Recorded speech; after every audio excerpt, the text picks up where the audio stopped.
Hello everyone, this is Mahesh Kumar and today we are going to discuss about a very interesting concept in physics which is known as energy.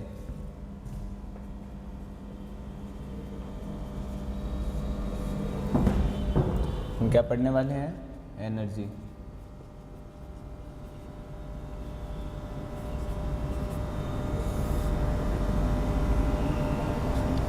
Okay.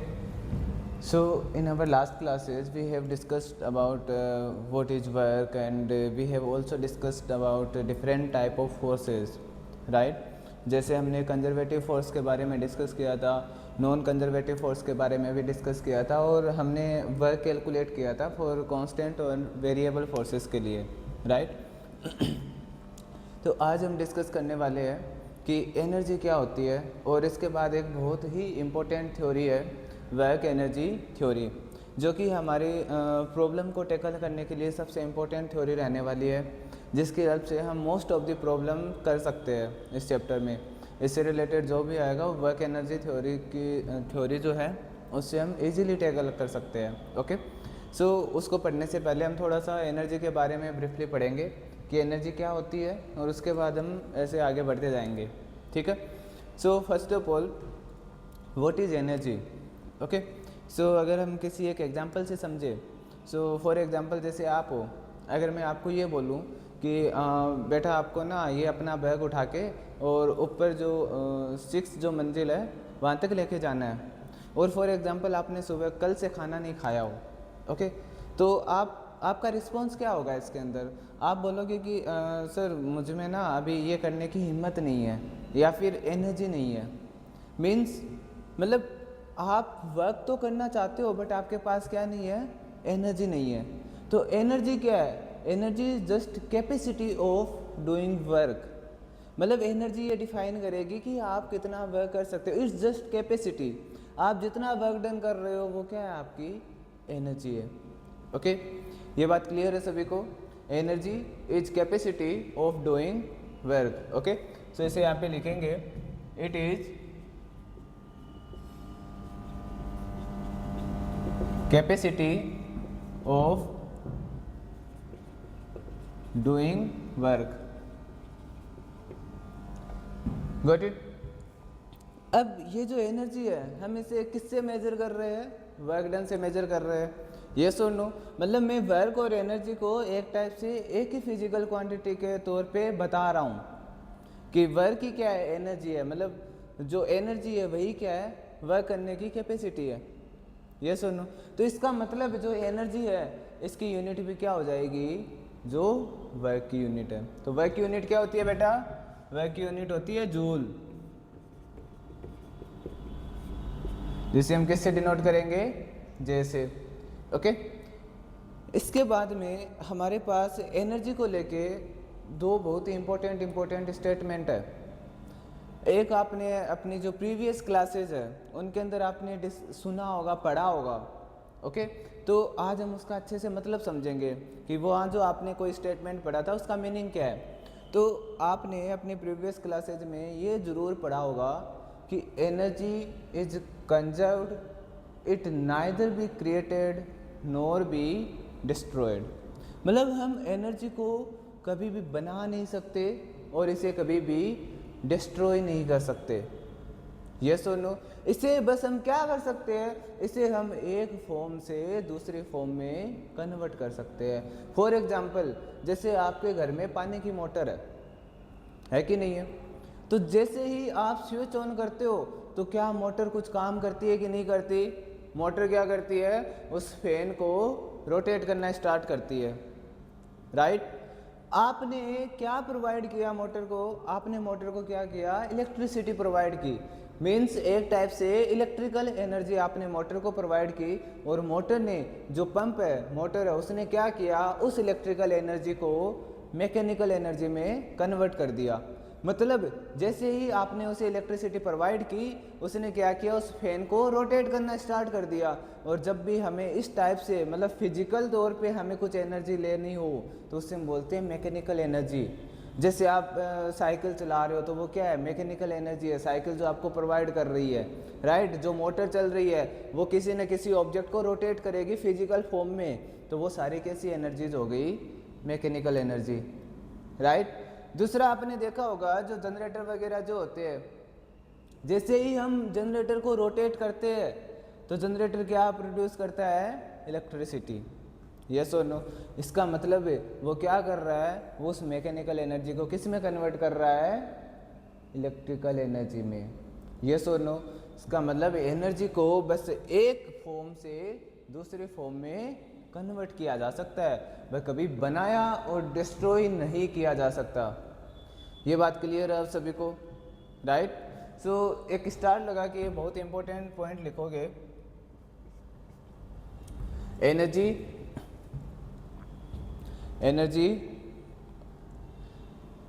can neither be created, energy can neither be created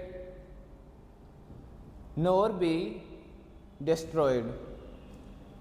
Energy can neither be created nor be destroyed. It can only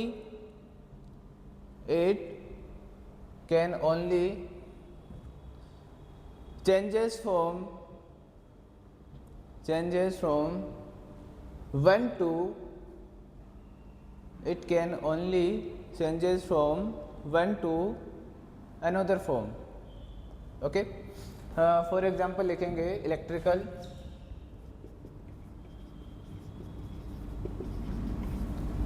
किसकी help से, motor, किस में convert कर रहे हैं, mechanical energy,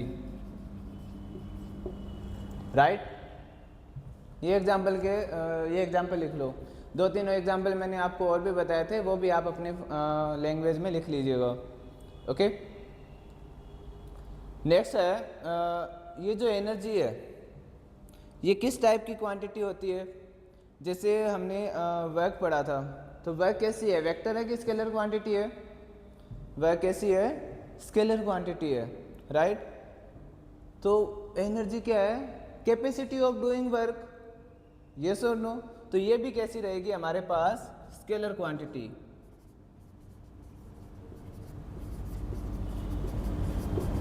scalar quantity, okay. Next मेरे पास अगर कोई एक आइसोलेटेड सिस्टम है, जैसे ये आइसोलेटेड सिस्टम जो है वो हम अपने थर्मोडायनेमिक्स में और डीपली पढ़ेंगे, अच्छे से डिस्कस करेंगे। आइसोलेटेड सिस्टम ऐसे सिस्टम होते हैं जिनसे एनर्जी का चेंजेस नहीं होता, राइट, जिनसे एनर्जी यहाँ से बाहर नहीं जा सकती और बाहर से अंदर नहीं आ सकती। जैसे आपके पास ये जो बोटल्स है, जितनी भी आप लोग ये कैरी करते हो, वो सारी ये जो थर्माकोल वाली जो भी है या फिर स्टेनलेस स्टील वाली जो वैक्यूम वाली आप बोतल यूज करते हो, शेलो की आती है ना, तो उनमें क्या होता है, आपने ठंडा पानी रखा तो वो बहुत लंबे टाइम तक वो वैसा ही रहता है। वो मतलब एक आइडियल आइसोलेटेड सिस्टम नहीं है, बट हम उसे थोड़ा सा उसके वे में समझ सकते हैं। उसमें क्या नहीं हो रहा, उसमें एनर्जी का ट्रांसफ़र नहीं हो रहा, मतलब बोतल के अंदर जो एनर्जी है वो बोतल से बाहर नहीं जाएगी और बाहर वाली एनर्जी बोतल में नहीं आएगी। लेकिन आपके केस में तो ऐसा हो रहा है। तो ऐसा क्यों हो रहा है, क्योंकि ये आइडियल नहीं है। और बाकी इसका जो डीप नॉलेज है वो जब हम थर्मोडायनेमिक्स वाले चैप्टर पढ़ेंगे उनके अंदर आपको अच्छे से समझ में आएगा। यहाँ आपको इतना थोड़ा सा माइंड में बिठाना है कि आइसोलेटेड सिस्टम का मतलब एनर्जी एक जो स्टेट है वहाँ से बाहर नहीं जा सकती और बाहर वाली सिस्टम के अंदर नहीं आ सकती, ओके। तो इसका मतलब क्या हो गया कि आइसोलेटेड सिस्टम की जो एनर्जी ई है वो हमेशा कैसी रहेगी, कंजर्व रहेगी। कैसी रहेगी, कंजर्व, ओके। तो इसे भी आप एरो लगा के लिखो, energy of an isolated system, energy of an isolated system remains constant, okay। अब देखो, ये हो गया थोड़ा बहुत एनर्जी के बारे में। अब मैंने आपको शुरू में एक टर्म बताई थी, मैकेनिकल एनर्जी। क्या बोला था? Mechanical energy. तो मेरे पास फॉर एग्जांपल कोई एक सिस्टम है, जैसे ये कोई ऑब्जेक्ट है, इसके पास कितनी मैकेनिकल एनर्जी होगी, मतलब ये कितना फिजिकल वर्क कर सकता है, वो क्या होगी, इसकी टोटल मैकेनिकल एनर्जी को मैं एम ई से लिख रहा हूँ, वो क्या हो जाएगी, इसकी total kinetic energy plus potential energy. क्या हो जाएगी? Kinetic energy plus potential energy. अब हमारे पास ये दो वर्ड आ गए नए नए, एक काइनेटिक और दूसरा पोटेंशियल। ये दोनों क्या चीज़ है, स्टेप बाय स्टेप हम इनको समझेंगे। लेकिन इतना ध्यान में रखना कि किसी भी सिस्टम की जो मैकेनिकल एनर्जी होती है वो क्या होती है, उसकी total kinetic energy plus total potential energy. Okay, clear है?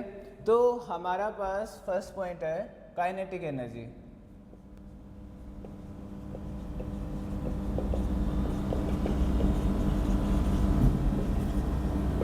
Kinetic energy.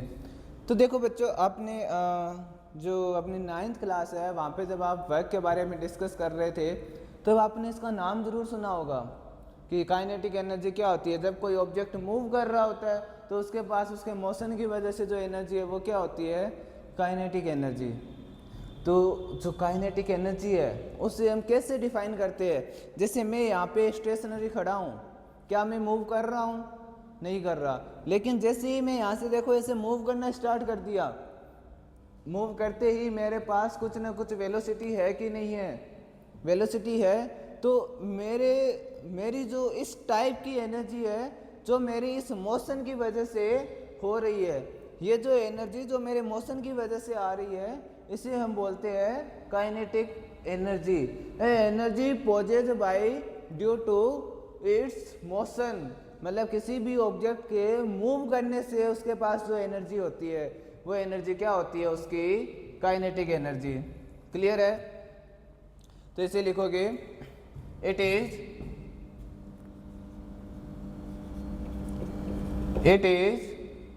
The energy, it is the energy possesses by the virtue of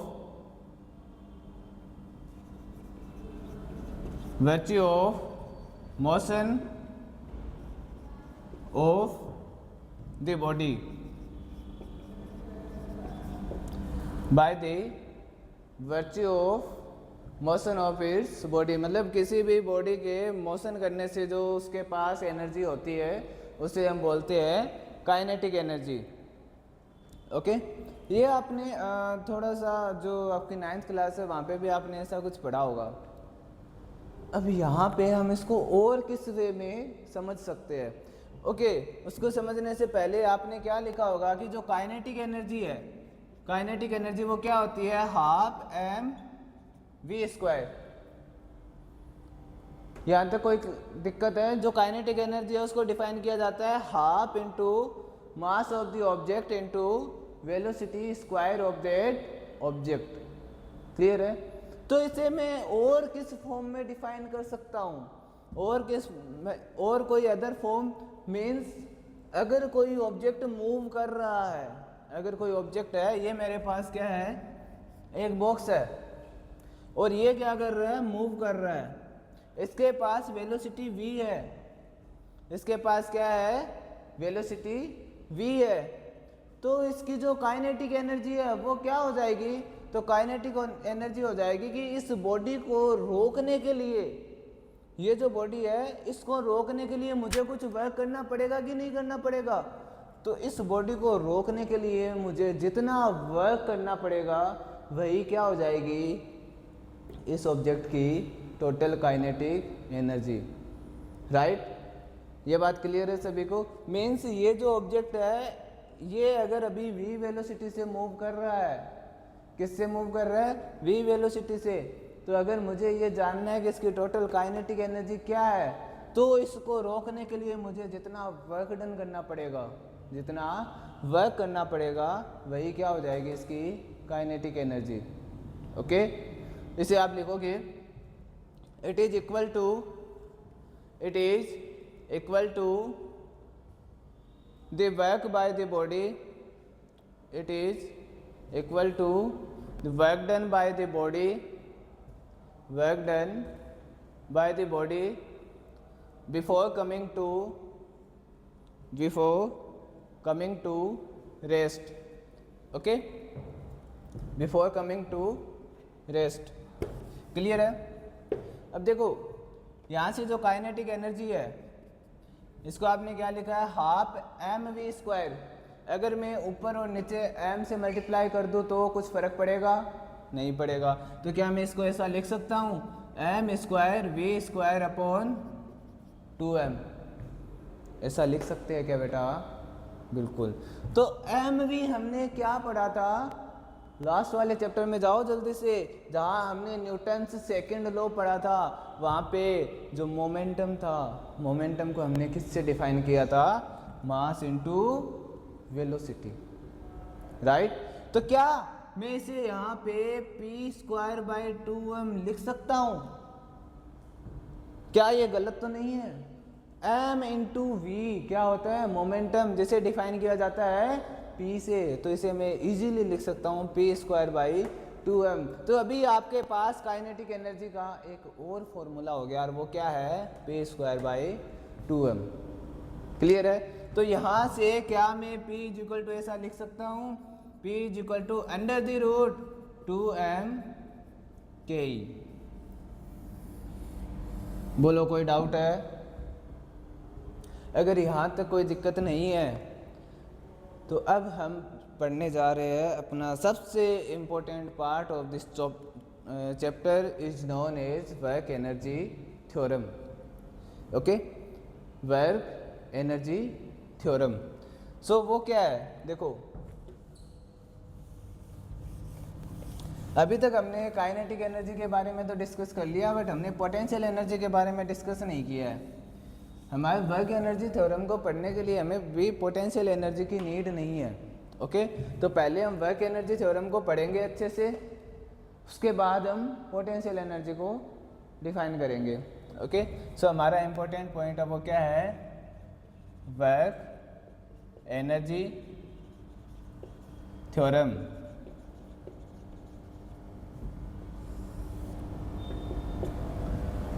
अब देखो बेटा, हमने अभी क्या डिस्कस किया था, ये इसमें क्या मैंने कुछ एक अलग आपको डेफिनेशन लिखवाई थी कि अगर कोई ऑब्जेक्ट के पास वेलोसिटी v है, ओके, तो उसकी जो काइनेटिक एनर्जी है वो किसके इक्वल हो जाएगी, उस ऑब्जेक्ट को रोकने के लिए हम जितना वर्क करेंगे उसके इक्वल क्या हो जाएगी, उसकी काइनेटिक एनर्जी। तो यही सेम हमारे पास ये जो वर्क एनर्जी थ्योरम है ये क्या डिफाइन करती है कि total work done by all the forces on the body, total work done by all the forces apply on that body is equal to change in its kinetic energy. Means अगर मेरे पास कोई एक object है, ये इस पे एक force F1 लग रहा है, दूसरा फोर्स F2 लग रहा है, तीसरा कोई फोर्स यहाँ पे F3 अप्लाई हो रहा है, ऐसे कुछ, और इसकी जो वेलोसिटी है इनिशियली v है, v1 है, और ये फोर्सेज अप्लाई होने के बाद वेलोसिटी हो गई v3, सॉरी v2, वेलोसिटी क्या हो गई v2। तो इसकी काइनेटिक एनर्जी में कितना चेंज आया। तो वर्क एनर्जी थ्योरम आपको क्या डिफाइन करती है कि total work done by all the forces. तो क्या मैं लिख सकता हूँ W1 plus W2 plus W3, वो किसके इक्वल हो जाएगा, change in its kinetic energy. तो क्या मैं ऐसा लिख सकता हूँ डेल्टा के ई। तो इसका मतलब क्या हो जाएगा, यहाँ से डेल्टा के ई क्या है, half M v2 square minus half M v1 square. क्या इस ये जो कॉन्सेप्ट है इसमें कोई दिक्कत है किसी को? ये फोर्सेस कैसे भी हो सकते हैं, ये इंटरनल हो सकते हैं, ये एक्सटर्नल हो सकते हैं, ये कंजर्वेटिव हो सकते हैं, ये नॉन कंजर्वेटिव भी हो सकते हैं, बट जो टोटल काइनेटिक एनर्जी में जो चेंज आएगा वो उन सभी फोर्सेस से जो वर्क डन है उसके सम के इक्वल आएगा। क्या ये बात आपको क्लियर है? अगर ये बात आपको क्लियर है तो हम इसे एक एग्जांपल से बहुत ही अच्छे से समझेंगे। उससे पहले आप बस एक छोटा सा स्टेटमेंट लिखेंगे कि ये जो वर्क एनर्जी थ्योरम है ये होती क्या है। ओके, तो आप लिखेंगे the sum of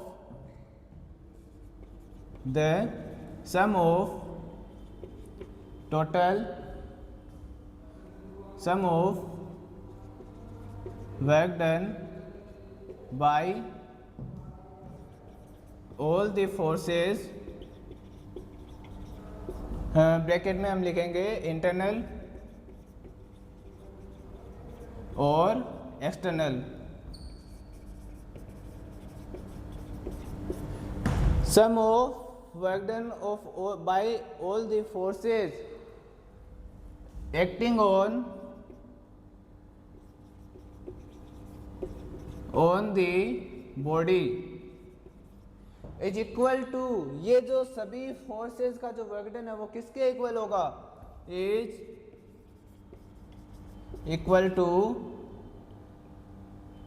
change in its kinetic energy.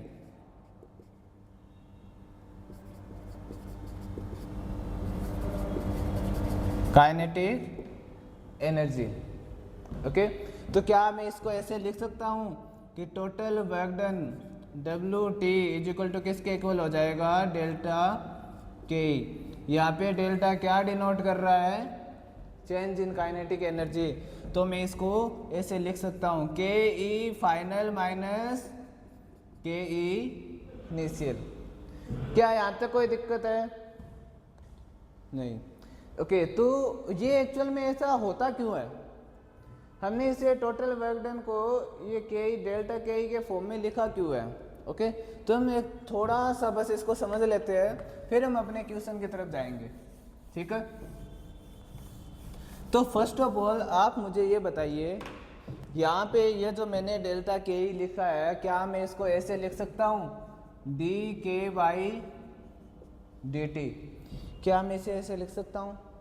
ये क्या है, change in kinetic energy with respect to time ही तो है, यस और नो। और आपको अच्छे से पता है कि जो काइनेटिक एनर्जी है के इज इक्वल टू क्या है, हाफ एम वी स्क्वायर। ये है कि नहीं है? तो यहाँ से डी के बाई डी टी क्या हो जाएगा, क्या मैं इसको ऐसे लिख सकता हूँ, is equal to D upon D T half M V square. अब बेटा हमने डिफरेंशिएशन अच्छे से पढ़ रखा है, तो जल्दी जल्दी बता दो इसका डिफरेंशिएशन क्या हो जाएगा, टू एम। अब देखो पहले वी स्क्वायर का होगा तो क्या हो जाएगा, 2v और दूसरा dv बाई dt। m तो कांस्टेंट है, हाफ m को मैंने बाहर लिख दिया, v स्क्वायर का हो जाएगा 2v एंड देन v का क्या हो जाएगा, dv बाई dt। क्या यहाँ तक कोई दिक्कत है? नहीं। ओके, तो यहाँ से dk बाई dt को मैं क्या लिख सकता हूँ, 2 से 2 कैंसिल, mv डॉट यहाँ से dv बाई dt क्या हो जाता है बेटा, एक्सलेरेशन। dv बाई dt क्या होता है, एक्सलेरेशन। ये हो गया एक्सलेरेशन a। m इंटू ए क्या होता है, फोर्स। तो क्या मैं इसको ऐसे लिख सकता हूँ, f डॉट v। बोलो यहाँ तक कोई दिक्कत है? नहीं। अगर कोई दिक्कत नहीं है तो मैं इसे लिख सकता हूँ D K is equal to D T को इधर भेज दो, f dot v D T. अब अगर मुझे काइनेटिक एनर्जी कैलकुलेट करना है तो क्या मैं इंटीग्रेशन करूँ, तो यहाँ से इसको लिखा जा सकता है integration of initial to final, v initial to v final. यहाँ से भी क्या हो जाएगा, अब देखो बेटा ये जो v है इसे मैं क्या लिख सकता हूँ, D S by D T लिख सकते हैं कि नहीं लिख सकते? v को क्या लिखा जा सकता है, D S by D T. तो यहाँ से ये हो जाएगा integration of f dot D S by D T multiply में डी टी। तो क्या dt से dt कैंसिल हो जाएगा। ये कहाँ से कहाँ तक है, x इनिशियल से x फाइनल। तो यहाँ से f डॉट डी एस, तो क्या मैं इसे लिख सकता हूँ D K is equal to F dot integration of F dot D S, X initial to X final. और मुझे बताओ बेटा एफ डॉट डी एस क्या होता है, work done. F dot D S क्या होता है, वर्क डन। तो यहाँ से जो चेंज इन काइनेटिक एनर्जी है के ई, वो किसके इक्वल हो जाएगा, डी के क्या है, चेंज इन काइनेटिक एनर्जी, किसके इक्वल है, एफ डॉट डी एस के। तो ये हो गया आपके पास वर्क डन। क्या यहाँ तक किसी को कोई दिक्कत है, बताओ, नहीं। ओके देखो बच्चों लोग, आपने एक जब हमने कंजर्वेटिव फोर्सेस के बारे में डिस्कस किया था, कौन से फोर्सेस के बारे में, कंजर्वेटिव फोर्स, ऐसे फोर्स जिनका वर्क डन पाथ पे डिपेंड नहीं करता है, तो उनके क्लोज पाथ के लिए वर्क डन क्या होता था, जीरो। कंजर्वेटिव फोर्सेस का क्लोज पाथ के लिए टोटल वर्क डन क्या था, जीरो। तो उसकी जो काइनेटिक एनर्जी उसमें भी चेंज क्या हो जाएगा, जीरो। तो फॉर एग्जांपल अगर मेरे पास ये ऑब्जेक्ट ऐसे कुछ मूव कर रहा है और इसके ऊपर एक कंजर्वेटिव फोर्स में बोल रहा हूँ एफ ऑफ सी अप्लाई हो रहा है, कैसा फोर्स अप्लाई हो रहा है, कंजर्वेटिव फोर्स। तो इसकी जो इनिशियल वेलोसिटी v1 है, तो जब ये वापस यहाँ आएगा तो इसकी वेलोसिटी क्या होगी, सेम ही रहेगी। क्यों, क्योंकि कंजर्वेटिव फोर्सेस पे क्लोज पाथ में वर्क डन क्या होता है, जीरो। तो काइनेटिक एनर्जी में चेंज भी क्या हो जाएगा, जीरो। तो डेल्टा के ई क्या हो जाएगा, जीरो। क्या इस बात में किसी को कोई दिक्कत है, नहीं। इसका एग्जाम्पल हम पढ़ते हैं, देखो फर्स्ट आप नोट कर लो, for conservative force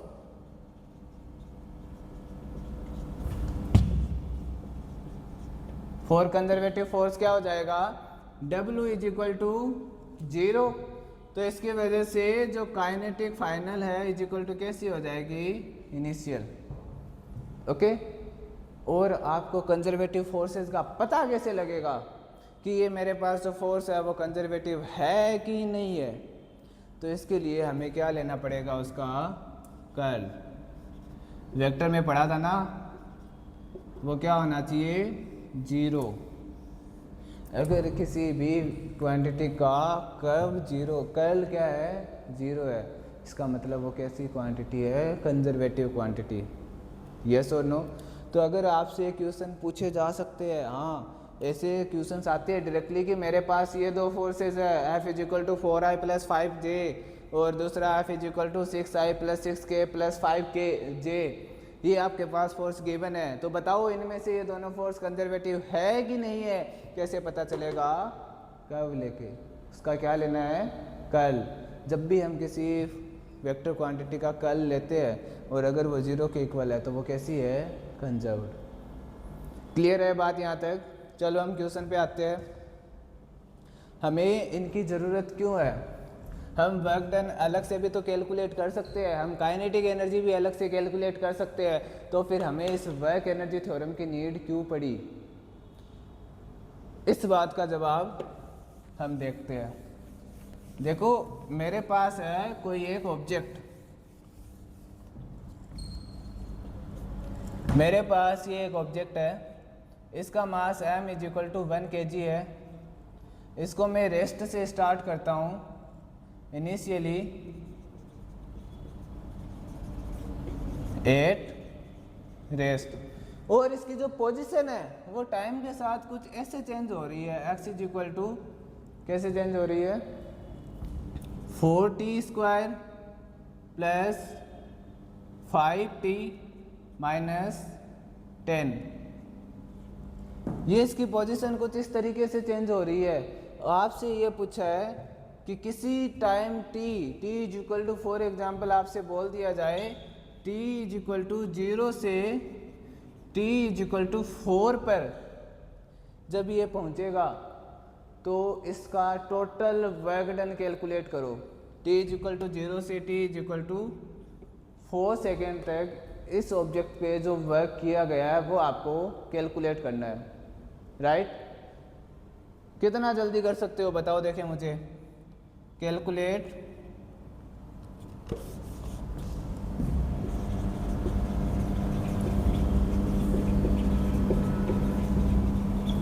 work done from t is equal to 0 से t is equal to 4 second. अगर हमारे पास वर्क एनर्जी थ्योरम नहीं है, क्या नहीं है, वर्क एनर्जी थ्योरम नहीं है, तो ये वर्क डन आप कैसे कैलकुलेट करोगे? वर्क डन क्या होता है? W is equal to force into displacement, ये होता है कि नहीं होता? तो फर्स्ट आपको क्या करना पड़ेगा? 0 से 4 के लिए डिस्प्लेसमेंट इस इक्वेशन से कैलकुलेट करोगे कि नहीं करोगे? डिस्प्लेसमेंट कैलकुलेट करोगे। देन आपको क्या कैलकुलेट करना पड़ेगा? फोर्स। फोर्स क्या होता है? F is equal to M into A. Acceleration calculate करने के लिए 2 टाइम्स डिफरेंशिएशन, यस और नो? तो यहाँ से एक्सेलरेशन आएगा, मास से मल्टीप्लाई करोगे, देन इनको आपस में मल्टीप्लाई करोगे तो आपको क्या मिल जाएगा? फोर्स। ये हमने अब तक किया है कि नहीं किया? ऐसे आप इजीली कर सकते हो इसको, बट अब हम इसे एक नए तरीके से करेंगे। वो क्या है? वर्क डन क्या होता है? Change in kinetic energy, yes और no?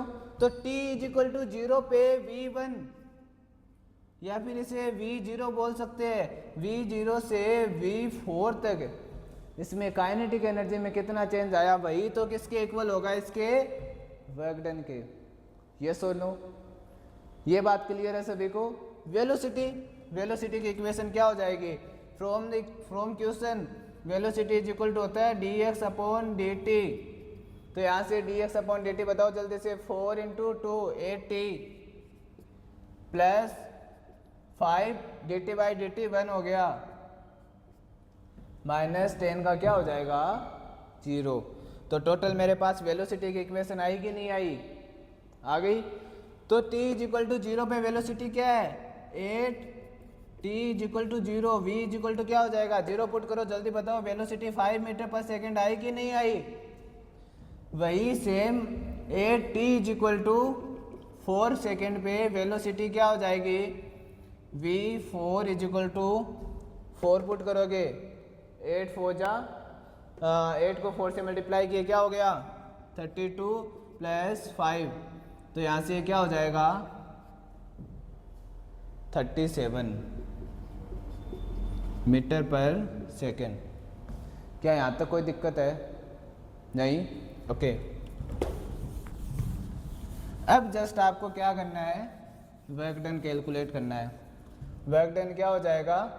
Change in kinetic energy, तो ke 8 4 second minus ke 8 0 second, ये आपको कैलकुलेट करना है। तो यहाँ से work done is equal to क्या हो जाएगा? Half m v4 minus v0 का स्क्वायर। क्या कोई दिक्कत? तो ये हो जाएगा w is equal to half m की वैल्यू है 1, v4 का स्क्वायर 37 का स्क्वायर माइनस v0 का स्क्वायर 5 का स्क्वायर। इसे सोल्व करोगे तो आपका आंसर आएगा कि नहीं आएगा? यहाँ से वर्क डन क्या आ जाएगा? 37 का स्क्वायर माइनस 5 का स्क्वायर डिवाइड बाई 2।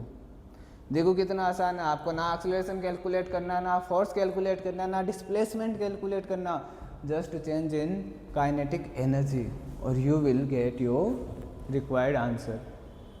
तो क्या है वर्क एनर्जी थ्योरम यूजफुल है कि नहीं है? आप इसे हर टाइप के क्वेश्चंस में अप्लाई कर सकते हो जहाँ पे एनर्जी और वर्क का रिलेशन है। ओके, तो आई होप कि आपको ये समझ में आया होगा, और नहीं है तो अभी भी आप पूछ सकते हो किसी को कोई डाउट है। दूसरा, आपकी जो सीट्स में मॉड्यूल में आपको क्वेश्चंस गिवन है उनको करना है जो सारे इस पे बेस्ड है। ओके, और नेक्स्ट क्लास में हम डिस्कस करेंगे पोटेंशियल एनर्जी के बारे में। So thank you for watching guys.